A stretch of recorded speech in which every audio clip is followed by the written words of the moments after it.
بسم اللہ الرحمن الرحیم، السلام علیکم، میں ہوں نائلہ بھٹی۔ نظر ڈالتے ہیں آج کی اہم خبر پر۔ کنزرویٹو پارٹی کے امیدوار محمد افضل نے یہاں اپنے حلقے میں پریس کانفرنس کے دوران صحافیوں کے سوالوں کا جواب دیتے ہوئے کہا کہ آج جو ملک کی صورتحال ہے وہ موجودہ حکومت کی ناقص پالیسیوں کی وجہ سے ہے، جس سے برطانوی عوام پریشانی کا شکار ہے۔ مزید جانتے ہیں ابرار حسین کی اس رپورٹ میں۔ جو ہے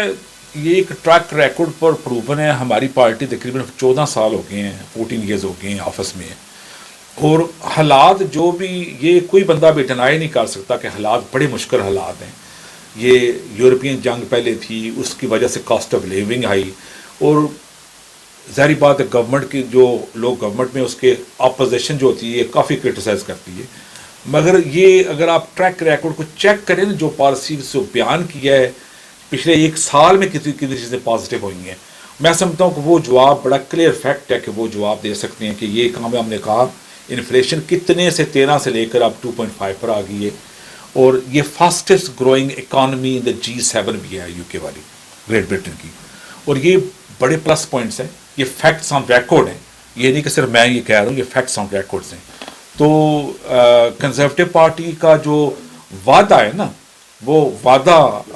جو پرفارمنس کا ہے وہ بڑا پازیٹیو ہے۔ Subscribe and keep watching ABN News International.